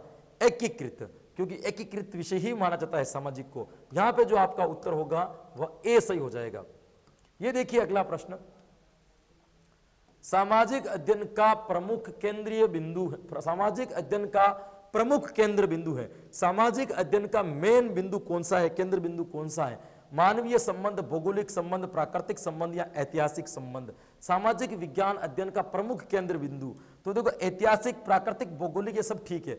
मानवीय संबंध, क्योंकि सामाजिक विज्ञान पूरी की पूरी किसका अध्ययन करती है? मानव का अध्ययन करती है। और मानव कहाँ रहता है? समाज में रहता है। तो ये भौगोलिक, प्राकृतिक, ऐतिहासिक संबंध किससे जुड़े हुए हैं? समाज से जुड़े हुए हैं। और समाज किससे बनता है? मनुष्य से बनता है, मानव से बनता है दोस्तों। तो इसका जो प्रमुख संबंध, जो केंद्र बिंदु होगा ना दोस्तों, वो क्या हो जाएगा? आपके मानवीय संबंध। यह आपका उत्तर सही हो जाएगा भाई। ए जो उत्तर है क्या मिल जाएगा आपको? बिल्कुल सही हो जाएगा भाई। ये देखिए अगला प्रश्न, भारत में विभिन्न विषयों का समन्वित करने का प्रथम प्रयास किसने किया? ये कह रहे भाई भारत के अंदर विभिन्न विषयों का समन्वित करने का प्रथम प्रयास किसने किया? कि भारत के अंदर भी क्या करना चाहिए? आपको अलग अलग प्रकार के विषयों को पढ़ाना चाहिए। शिक्षा के क्षेत्र में ये पहला प्रयास भारत के अंतर्गत, दूसरे देशों की बात छोड़ो, अमेरिका ने बहुत सारे प्रयास किया था। सबसे ज्यादा विषय, सबसे पहले अधिक विषय पढ़ाने वाला देश कौन सा है? तो अमेरिका है। अमेरिका ने सबसे ज्यादा विषय एक साथ में पढ़ाए थे। लेकिन भारत की बात करें कि भारत में विभिन्न विषयों को समन्वित करने का प्रथम प्रयास किसके द्वारा किया गया? पंडित जवाहरलाल नेहरू, मदन मोहन मालवीय, महात्मा गांधी या बाल गंगाधर तिलक? तो दोस्तों आपको पता है ना, शिक्षा के अंतर्गत यदि किसी क्रांतिकारी कह सकते हो, लगभग चारों के चारों प्रकार से क्रांतिकारी रहे हैं, तो अपन कह सकते हैं महात्मा गांधी जो थे ना, इन्होंने शिक्षा के क्षेत्र में बहुत सारी बात की है। इसलिए आपको कहीं न कहीं मनोविज्ञान में भी देखते होंगे, है ना, आपके विषय में भी देखते होंगे, शिक्षण विधि में भी देखा होगा, महात्मा गांधी की कुछ कुछ परिभाषा भी आती है और महात्मा गांधी की कुछ कुछ थ्योरी भी आती है। तो शिक्षा के क्षेत्र में विभिन्न विषयों का प्रयास जोड़ने का, समन्वित करने का, संबंध जोड़ने का जो प्रयास यदि किसी ने किया है ना दोस्तों, वो किया है आपके महात्मा गांधी ने किया है भाई। सी क्या हो जाएगा आपका? सही उत्तर हो जाएगा भाई। महात्मा गांधी ने शिक्षा को लेकर के बहुत बढ़िया काम किया हिंदुस्तान के अंतर्गत। आप लोगों को केवल हम लोग इतना ही जानते हैं कि वो ये क्रांतिकारी थे और उन्होंने देश से आजादी के लिए ये किया वगैरह वगैरह किया। आजकल तो इनके महात्मा गांधी बहुत ट्रेंडिंग टॉपिक हो गया है, इसके ऊपर चर्चाएं बहुत चलती हैं। कुछ लोग इनको मतलब क्रांतिकारी मानते हैं, कुछ लोग नहीं मानते, या अपना अपना सोचे, अपनी अपनी विचारधारा है। लेकिन महात्मा गांधी ने शिक्षा के क्षेत्र में बहुत सराहनीय काम किया था दोस्तों। ऐसी ऐसी बातें बता दी थी जो अभी अभी जाकर के अब लागू हो रही है। जो बातें 50-70 साल पहले, 80 साल पहले लागू हो जानी चाहिए थी, वो अब लागू हो रही है। और वही बातें लागू हो रही जो महात्मा गांधी ने उस समय कही थी। तो कहीं ना कहीं शिक्षा के क्षेत्र में इनका योगदान बहुत बड़ा रहा है दोस्तों। तो विभिन्न विषयों को समन्वित करने का जो प्रथम प्रयास है वो भी किसने किया था? आपके महात्मा गांधी ने किया था भाई। ये लीजिए आपका अगला प्रश्न, सामाजिक अध्ययन विषय को मान्यता कब प्राप्त हुई? मतलब कब सामाजिक अध्ययन विषय शिक्षा के अंदर पढ़ाने के लिए आ गया था और इसको मान्यता मिल गई थी कि अब इसको पढ़ाया जा सकता है भाई? 1914, 1915, 1916 या 1917? तो मुझे पता है इनमें से आपको कुछ याद तो होगा नहीं भाई, आप पढ़ रखी होगी तो आपको पता होगा। सी इसका सही आंसर है दोस्तों। सी 1916 के अंतर्गत, 1916 में जो है ना अपने इनको क्या मिल गई थी? सामाजिक विज्ञान को मान्यता मिल गई दोस्तों। तो सही उत्तर क्या हो जाएगा आपका? सी यहां पे सही उत्तर हो जाएगा भाई। ये लीजिए अगला प्रश्न, ये कह रहा है भाई सामाजिक विज्ञान विषय का शिक्षण किस कक्षा से प्रारंभ कर देना चाहिए? यह आपको पूछ रहा है कि आप टीचर हो तो सामाजिक विज्ञान किस कक्षा से पढ़ानी शुरू कर देनी चाहिए? क्या पहली कक्षा से बालकों को पढ़ाना लग जाना चाहिए, या छठी कक्षा से पढ़ाना लगना चाहिए, 9वीं क्लास से या 11वीं क्लास से? तो दोस्तों मैं आपको बता दूं कि सामाजिक विज्ञान ऐसा समझिए जिसमें बालक में सामाजिक गुणों का विकास होता है। और सामाजिक गुणों का विकास तो बालक जब जन्म लेता है ना तब से उसको जरूरत पड़ती है। बालक अब विद्यालय में आ गए हैं तो सामाजिक गुणों का विकास करने की जिम्मेदारी आपकी बन जाती है। आपको सामाजिक गुणों का विकास बालक का करना चाहिए। तो यहाँ पे भी सही उत्तर क्या होगा? पहली कक्षा से बालक जैसे विद्यालय में आए ना तो भाषा के साथ साथ में भले ही चलो बालक किताब नहीं पढ़ पा रहा है, मौखिक रूप से दो, लेकिन सामाजिक विज्ञान का ज्ञान देना प्रारंभ कर दो। तो विषय का शिक्षण कौन सी कक्षा से प्रारंभ हो जाना चाहिए? पहली कक्षा से। अभी चलता नहीं है, लेकिन ये आपसे पूछ रहा है भाई सामाजिक विज्ञान कहाँ चलना चाहिए? जिस प्रकार गणित प्रथम 10 वर्षों तक अनिवार्य विषय के रूप में चलता है, ठीक उसी प्रकार सामाजिक विज्ञान भी पहली कक्षा से 10 वर्षों तक, कक्षा 10 तक अनिवार्य विषय के रूप में चलना चाहिए। तो यहाँ पे जो आपका उत्तर सही हो जाएगा भाई क्या हो जाएगा? ए उत्तर सही हो जाएगा दोस्तों। पहली कक्षा से इसका प्रारंभ हो जाना चाहिए। ये देखिए अगला प्रश्न, भारत में सर्वप्रथम, इंडिया में पूछ रहा है भाई, भारत में सर्वप्रथम किस राज्य में सभी स्तरों पर सामाजिक ज्ञान का अध्ययन प्रारंभ हुआ? कि भारत में ऐसा कौन सा राज्य है जहां पे सबसे पहले सभी स्तर पर हर कक्षा के अंतर्गत सामाजिक अध्ययन को पढ़ाने के लिए लग गए? राजस्थान, पंजाब, गुजरात या हरियाणा? तो ये पूछ रहा है सबसे, अपन राजस्थान वाले तो इतना काम नहीं करते हैं, पहले दूसरे लोग करेंगे ना फिर अपन देखेंगे, अपन को ठीक लगेगा तो अपन करेंगे, इसको तो पहले काट दो, ये नहीं होगा दोस्तों। और हरियाणा वाले भी लगभग भाई हैं, ज्यादा अंतर नहीं है इन दोनों में। बात है तो गुजरातियों ने क्या होगा या पंजाबियों ने किया होगा दोस्तों। तो यहाँ पे जो ये कारनामा किया है ना भाई, मजाक करो ना, सब अपनी अपनी जगह पे सही है। पंजाब है ना, बिल्कुल सही है। भारत में सर्वप्रथम किस राज्य में सभी स्तरों पर सामाजिक ज्ञान का अध्ययन प्रारंभ हुआ था दोस्तों? तो सबसे ध्यान रखना, पंजाब के अंतर्गत हर कक्षा में सामाजिक विज्ञान पढ़ाने का सबसे पहले काम कहां शुरू हुआ था? तो वो शुरू हुआ था आपके पंजाब के अंदर। बी जो है इसका उत्तर सही हो जाएगा भाई। क्या उत्तर सही हो जाएगा दादा? बी। सामाजिक विज्ञान की विशेषता है, सामाजिक विज्ञान की विशेषता है। क्या क्या विशेषता है सामाजिक विज्ञान की?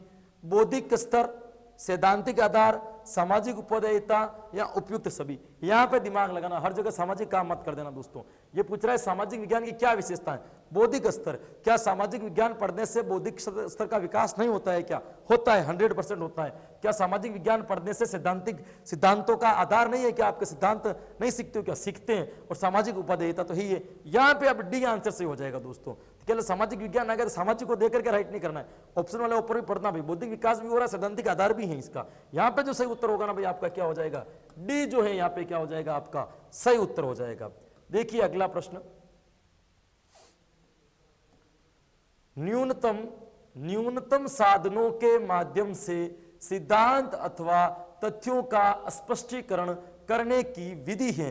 प्रदर्शन विधि, वाचन विधि, सैनिक विधि या इनमें से कोई नहीं। यह पूछ रहा है कि न्यूनतम साधनों में से कम साधनों से सिद्धांत अथवा तथ्यों को स्पष्ट कर सकते हो। आप कोई चीज पढ़ा रहे हो, कोई नियम या तथ्य बालकों को स्पष्ट करवाने हैं, तो कम से कम साधनों में किसके द्वारा स्पष्ट कर सकते हो? ये कौन सी विधि है इसके अंदर? प्रदर्शन विधि, वाचन विधि, सैनिक विधि या इनमें से कोई नहीं दोस्तों। तो सैनिक विधि के अंदर तो केवल ध्वनि के द्वारा शिक्षा दी जाती है, ये तो नहीं होगा। वाचन विधि के द्वारा तो सिद्धांतों का स्पष्टीकरण, न्यूनतम साधनों के द्वारा, साधन भी चाहिए दोस्तों। तो प्रदर्शन विधि जो होगी ना, बिल्कुल आपके लिए सही विधि। तो चित्र, मॉडल वगैरह कुछ भी आप प्रदर्शन कर दो, प्रदर्शन विधि के द्वारा एकदम बिल्कुल नए के बराबर साधनों के द्वारा नियम अथवा स्पष्टीकरण कर सकते हो, किसी के भी द्वारा कर सकते हो। तो प्रदर्शन विधि जो होगा आपके यहाँ पे सही उत्तर हो जाएगा, जिसमें बिल्कुल नए के बराबर साधनों की आवश्यकता मिलती है। आपने बीएड एसटीसी में जो जितने भी चार्ट बनवाए होंगे ना, मॉडल बनाए होंगे ना, वो सारे कौन सी विधि के? प्रदर्शन विधि के। बिल्कुल न्यूनतम साधनों का प्रयोग किया, नहीं के न्यूनतम साधनों के माध्यम से सिद्धांत अथवा तथ्यों को बिल्कुल कम से कम साधनों, प्रदर्शन विधि के द्वारा। वाचन विधि में तो साधन लेते नहीं, सैनिक विधि तो होगी भी नहीं दोस्तों। भाषा प्रयोगशाला विधि, भाषा प्रयोगशाला विधि की उपादेयता देखी जा सकती है कि भाषा प्रयोगशाला विधि की उपयोगिता कहां देखी जा सकती है इन चारों में से? कि अन्य छात्रों के अध्ययन को प्रभावित किए बिना स्वगति से सीखना, अभ्यास को अधिक बल देने का अवसर प्राप्त होता है, भाषा अर्जन के सक्रिय वातावरण का निर्माण की अधिक संभावनाएं बनती है, या उपयुक्त सभी। देखिए, अन्य छात्रों के अध्ययन को प्रभावित किए बिना स्वगति से सीखना। किसी बच्चों को यदि भाषा शिक्षण में कोई दिक्कत हो रही है तो भाषा प्रयोगशालाओं में क्या करेगा, वो शब्द स्पष्टीकरण करने के लिए वह चला जाएगा, तो बिना किसी दूसरे बच्चों को डिस्टर्ब किए वो अपने आप को अपनी गति से सीख लेगा। ये तो सही है।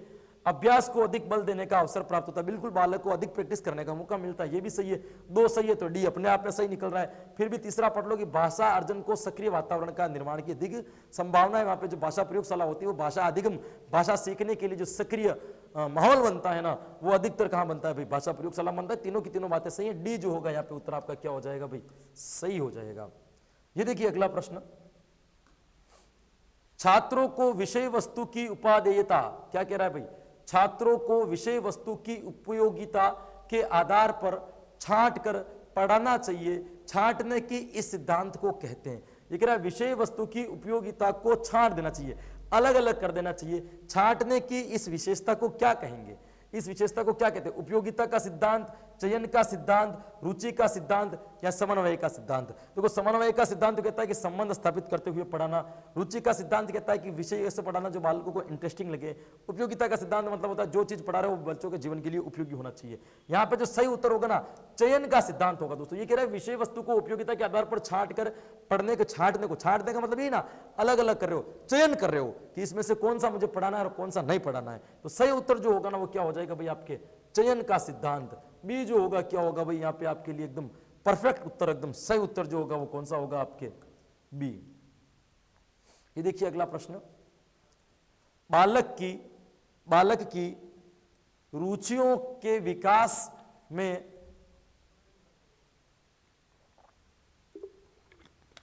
बालक की रुचियों के विकास दृष्टिकोण में हुए व्यवहारिक परिवर्तन तथा विभिन्न व्यक्तिगत विशेषताओं के मूल्यांकन की प्रमुख विधा है।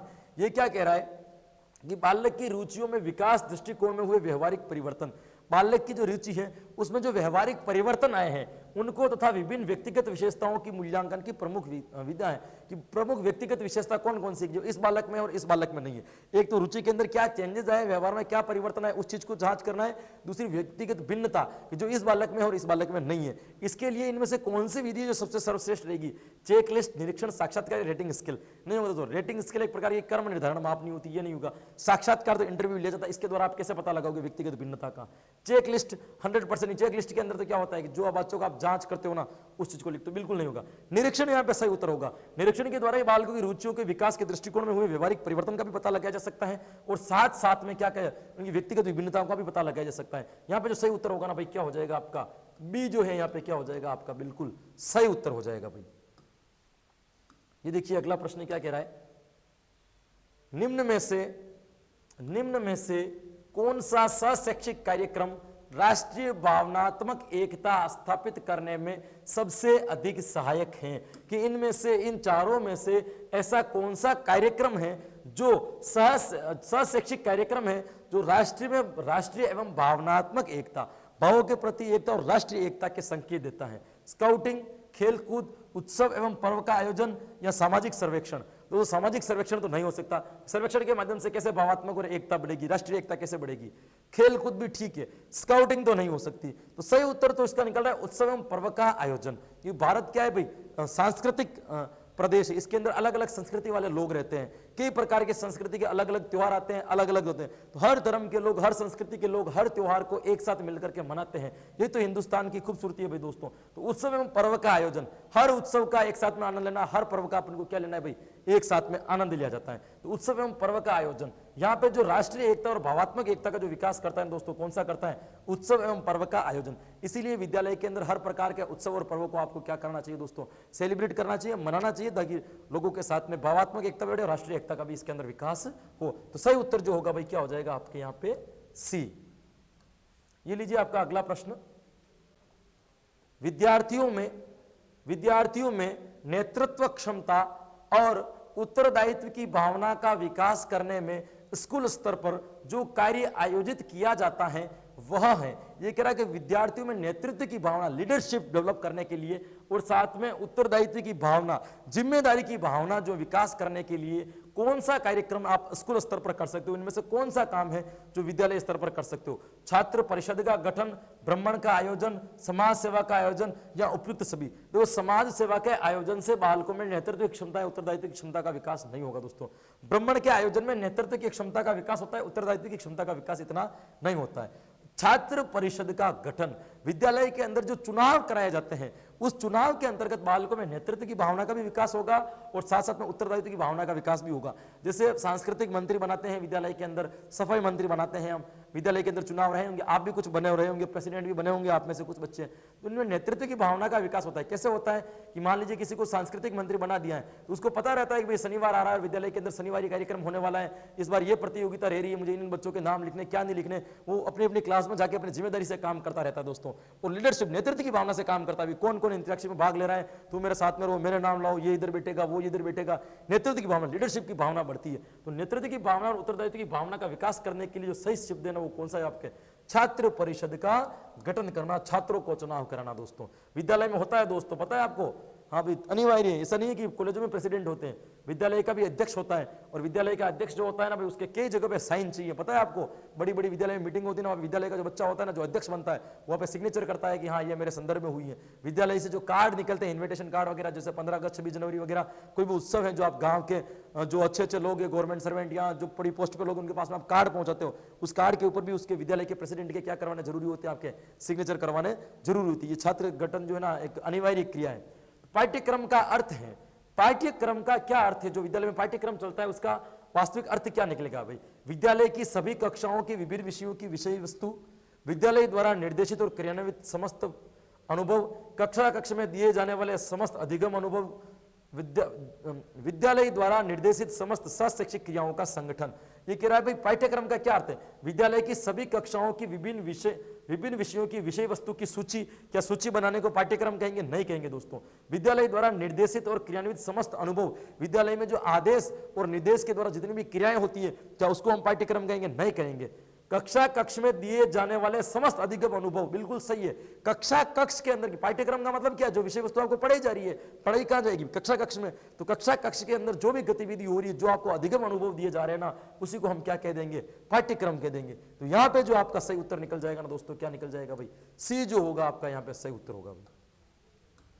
देखिए अगला प्रश्न, संपूर्ण से अंश की ओर सिद्धांत पर आधारित है, इनमें से कौन सी योजना है जो संपूर्ण से अंश की ओर जाती है?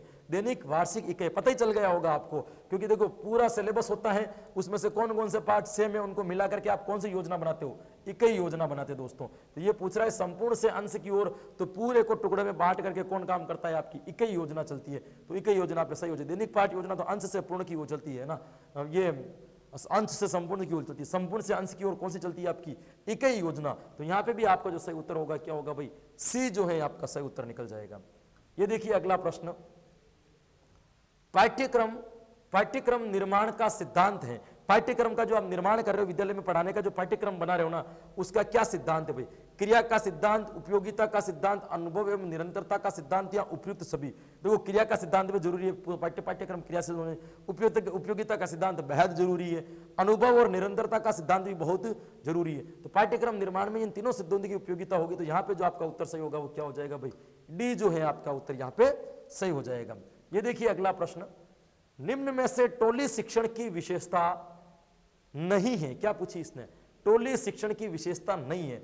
सहकारिता पर आधारित, टोली का मतलब दल शिक्षण, सहकारिता पर आधारित अनेक शिक्षक शिक्षण करते हैं, यह योजना लचीली है, शिक्षण का उत्तरदायित्व एक ही शिक्षक पर होता है। देखो सहकारिता तो बिल्कुल सही है कि सारे टीचर मिलकर के करते हैं।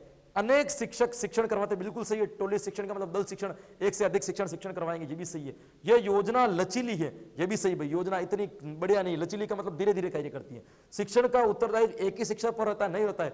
बहुत सारे शिक्षक आते हैं ना, सबका अपना अपना उत्तरदायित्व होगा, सब मिलकर के शिक्षक कराएंगे, एक शिक्षक के ऊपर उत्तरदायित्व नहीं होता है। ये पूछ रहा नहीं है, तो ये डी वाली बात गलत है भाई, डी वाला उत्तर नहीं होगा। ये लीजिए आपका अगला प्रश्न, बालकों की क्रिया होनी चाहिए। क्या पूछ रहा है? बालकों की क्रिया कैसी होनी चाहिए? नियंत्रित, स्वतंत्र, नियमानुसार या उपयुक्त? ये कह रहा भाई नियंत्रित होनी चाहिए, स्वतंत्र होनी चाहिए, नियमानुसार होनी चाहिए, या उपयुक्त सभी। देखो स्वतंत्र तो कभी नहीं होनी चाहिए, इसलिए उपयुक्त सभी तो नहीं होगा, नियंत्रित भी नहीं, नियमानुसार होनी चाहिए। छात्र बालकों की जो क्रिया होनी चाहिए किसी नियम के अनुसार, इतनी बजे ये काम करेगा, ये क्रिया करेगा, बिल्कुल छूट मिलनी चाहिए। स्वतंत्रता से भी, स्वतंत्रता अगर अधिक रहती है ना तब भी समस्यात्मक बालक बन जाता है, और नियंत्रणता अगर अधिक रहती है ना, नियंत्रण अधिक रहता है ना, तब भी बालक क्या बन जाता है भाई, समस्यात्मक बालक। यदि पेरेंट्स बच्चे को पूरा छूटा छोड़ देना, तेरी मर्जी हो जो कर, तब भी बिगड़ जाएगा, और अधिक नियंत्रण रखेगा ना तब भी बिगड़ जाएगा। नियमानुसार है ना, जो नियम है वो तो क्या करना है आपको करने चाहिए। तो सी जो है वो क्या होगा आपका उत्तर यहाँ पे सही हो जाएगा भाई। ये लीजिए आपका अगला प्रश्न, निम्न में से किस क्रियाकलाप द्वारा राष्ट्रीय भावात्मक एकता का विकास किया जा सकता है? इसमें से कौन सा क्रियाकलाप है जिसमें राष्ट्रीय एक भावात्मक एकता का विकास होगा भाई दोस्तों? वृक्षारोपण, पंक्तियों का संकलन, अंतरराष्ट्रीय भ्रमण, बिजली का फ्यूज बांधना। ये कह रहा है द्वारा राष्ट्रीय भावात्मक एकता का विकास, पंक्तियों का संकलन, वृक्षारोपण, अंतरराष्ट्रीय भ्रमण या बिजली का फ्यूज बांधना। बात कहां की कर रहा है दोस्तों? ये कह रहा है भाई किस क्रियाकलाप द्वारा राष्ट्रीय भावात्मक एकता का विकास होता है? दोस्तों वृक्षारोपण के द्वारा तो नहीं होगा दोस्तों, भावात्मक एकता की बात कर रहा है ये। तो अंतरराष्ट्रीय भ्रमण से भी राष्ट्रीय को क्या लेना है, राष्ट्रीय भावात्मक एकता की बात कर रहा है। और बिजली का फ्यूज बांधना तो ऑप्शन ही नहीं है। पंक्तियों का संकलन यहाँ पे सही उत्तर लग रहा है मुझे, बी जो होगा ना वो क्या होगा आपका सही उत्तर, पंक्तियों का संकलन करना है ना। पता नहीं ऑप्शन के अंदर क्या लिखा है, इस क्वेश्चन को एक बार अपन और डिटेल से समझेंगे, लेकिन सही उत्तर तो यही है पंक्तियों का संकलन, क्योंकि ये भी सही नहीं है, ये भी सही नहीं है, ये भी सही नहीं है। ये क्या होगा, पंक्तियों का संकलन होगा, या इसकी जगह पे कुछ गलत शब्द दिखता है तो पता चलेंगे पंक्तियों का संकलन ही है या कुछ और है, मैं पता करके बता दूंगा। इसका बी उत्तर आपको क्या मानना है, अभी तक सही मानना है दोस्तों। हो जाते हैं कभी कभी कुछ ऐसा है ना, कोई ऐसी बात नहीं है। ज्ञानी मत बन जाना है ना, कमेंट करिए क्या गुरुजी भूल रहे हो आप, है ना, ऐसा कैसे भूल सकते हो? बहुत सारे लोग कर देते हैं ना। एक बार मुझसे एक मिस्टेक हो गई थी, मैं निकाल भी रहा था ना, मैंने कहा था ना एक प्रश्न था जिसके अंदर मुझे 343 से 353 लिखा ना, तो मैंने 143 से 153 लिखा दिया था। बच्चे ने कमेंट कर दिया गुरुजी ऐसी गलती कैसे कर दी आपने, तो पिंग पॉइंटेड है। मैंने कहा गलती हो गई, क्या कर सकते हैं, हो जाती है, लेकिन बता तो दिया ना वापस भी यहाँ पे गलती हो गई है। कि कंफ्यूजन वाला प्रश्न हो तो चलता है, लेकिन ऐसे प्रश्नों में कैसे गलती कर दिया आपने, फिर मैं क्या जवाब देता उस बच्चे को, है ना। गलत जवाब भी नहीं दे, ऐसा भी मत कहता कि मैं समझ में नहीं आ रहा, मुझे मत पढ़, किसी और को पढ़ ले, ऐसा भी नहीं कह सकता। लेकिन आपको सोचना भाई ना, वो हो जाता है कभी कभी, हम भी क्लास लेकर क्या थके आ रहे होते हैं, मीटर को देखते कभी कभी गलती हो जाती है। गलती होनी बड़ी बात नहीं है, गलती को स्वीकार करके वापस उसके अंदर सुधार करना ये बड़ी बात है। मैं कभी भी प्रश्नों के अंदर मिस्टेक हो जाती है ना, तो कभी भी वापस आपको या तो अगली क्लास में बता देता हूं, या उसकी अगली वाली क्लास में बता दूंगा, या डाउट क्लास में बता दूंगा, लेकिन गलती आपको कभी भी नहीं दूंगा। तो स्मृति स्तर के प्रश्न का उदाहरण नहीं है। इसमें से जो प्रश्न है ना स्मृति स्तर, जो केवल आप याद रखी हुई चीज को नहीं दे सकते, जिसको बोध के साथ में देना, उदाहरण नहीं है। 3 तो स्मृति वाले हैं जिसको आपने रट करके याद किए होंगे, एक समझ वाला है। ये समझ वाला कौन सा जो बता रहा है, महाराणा प्रताप का जन्म कब हुआ, जन्म कहां हुआ था, ये स्मृति स्तर पर आधारित है। अगर आपको याद नहीं है तो नहीं बता सकते हैं। महाराणा प्रताप की राज्य की सीमा कहां तक थी, यह भी स्मृति पर आधारित है। महाराणा प्रताप महान क्यों थे, इसको रखिए। महाराणा प्रताप का जन्म कब हुआ, देखो ये तीनों के तीनों स्मृति पर आधारित है। लेकिन आपको पूछे कि महाराणा प्रताप महान क्यों थे, अब इसकी व्याख्या करोगे, इसके ऑप्शन आप अबशब्द में दे सकते हो, इसके ऑप्शन आप अबशब्द में नहीं दे सकते हो दोस्तों। इसलिए ये तीनों के तीनों स्मृति पर आधारित है। ये सी वाला जो प्रश्न है ना वो किस पर आधारित है, आपका बोध पर आधारित है। सी यहाँ पे सही उत्तर होगा। ये देखिए अगला प्रश्न, पाठ्य पुस्तकों का शिक्षण में बड़ा महत्व है क्योंकि इनसे हमारे जीवन में बढ़ोतरी होती है, शिक्षा में क्रमबद्धता बनी रहती है, हमारे समय का सदुपयोग होता है, छात्रों को विषय वस्तु याद करने में आसानी रहती है। ये कह रहा है कि पुस्तकों का शिक्षण का बड़ा महत्व है क्योंकि इससे हमारे ज्ञान की बढ़ोतरी होती है, ये तो ठीक है। हमारे समय का सदुपयोग होता है, ये तो कैसे, पाठ्य पुस्तक के सदुपयोग का क्या लेना। छात्रों के विषय वस्तु याद करने में आसानी रहती है, ये भी थोड़ा बहुत ठीक है। लेकिन मेन काम क्या है, शिक्षा में क्रमबद्धता बनी रहती है। आज जो टीचर ने पढ़ाया है ना, अगर पाठ्य पुस्तक होगी तो उसको पता रहेगा कि मुझे कल क्लास में जाकर के क्या पढ़ाना है। पाठ्य पुस्तक नहीं होगी तो वो क्या करेगा, आज तो पढ़ाया जो पढ़ाया, कल जो याद आएगा वो पढ़ा देंगे। तो शिक्षा में क्रमबद्धता बनी रहती है, बी इसका उत्तर सही हो जाएगा। ये देखिए अगला प्रश्न, अर्जित ज्ञान को स्थायी बनाने हेतु जिस शिक्षण सिद्धांत का प्रयोग किया जाना आवश्यक है वह है, सीखे हुए ज्ञान को किसके द्वारा आप परमानेंटली अस्थायी बना सकते हो। इनमें से क्या क्रिया करोगे तो आपका सीखा हुआ ज्ञान अस्थायी बन जाएगा। लोकतांत्रिक व्यवहारिकता का सिद्धांत, उसको व्यवहार में लेकर के आओगे तो स्थायी बनेगा। आवृत्ति का सिद्धांत, नियोजन का सिद्धांत या निश्चित उद्देश्य का सिद्धांत। निश्चित उद्देश्य का सिद्धांत कोई जरूर नहीं, तो निश्चित उद्देश्य का सिद्धांत एक बार बच्चों को समझा सकता है लेकिन वो पक्का याद रहेगा इसकी गारंटी नहीं। नियोजन का सिद्धांत समाप्ति का सही तरीका, ये भी नहीं होगा दोस्तों। लोकतांत्रिक व्यवहारिक सिद्धांत भी नहीं। यहां पर सही होगा आवृत्ति का सिद्धांत। सीखे हुए ज्ञान को यदि बार बार व्यक्ति आवृत्ति करेगा, बार बार उसको दोहराएगा, तब वो जाकर के उसका ज्ञान क्या हो जाएगा, अस्थायी हो जाएगा। यहाँ पे भी जो आपका ऑप्शन सही लग रहा है वो क्या हो जाएगा भाई, बी सही उत्तर हो जाएगा। और ये रहा आज का आपका अंतिम प्रश्न, है ना। क्या कह रहा है भाई, चित्रात्मक सामग्री के प्रदर्शन में जो सहायक सामग्री प्रयोग की जाती वो है चित्रात्मक सामग्री। चित्र जो आप सामग्री लेकर के जाओगे, सामग्री प्रदर्शन के लिए किस सामग्री का उपयोग करोगे। चित्र बना करके लेके गए तो कक्षा में वो कहां लगाओगे, श्याम पट पर लगा दोगे तो लिखोगे कहां से, लपेट फलक पर लिखा के लेके जाओ तो मूल्यांकन और गृह कार्य कहां लिखोगे। बुलेटिन बोर्ड तो स्कूल के लिए होता है, विद्यालय उपयोगी होता है, सारे बच्चों को थोड़ी दिखाना है, आपको कक्षा में दिखाना है। तीनों ऑप्शन कट गए, डी फ्लैनल बोर्ड सही हो जाएगा। फ्लैनल बोर्ड पे ही आप अपना चित्र चिपका सकते हो दोस्तों। डी जो होगा आपका क्या हो जाएगा दोस्तों, सही हो जाएगा। और ये अपन ने सफर तय किया दोस्तों 1300 प्रश्नों का। कितने प्रश्नों का भाई, 1300 प्रश्नों का सफर तय कर दिया है।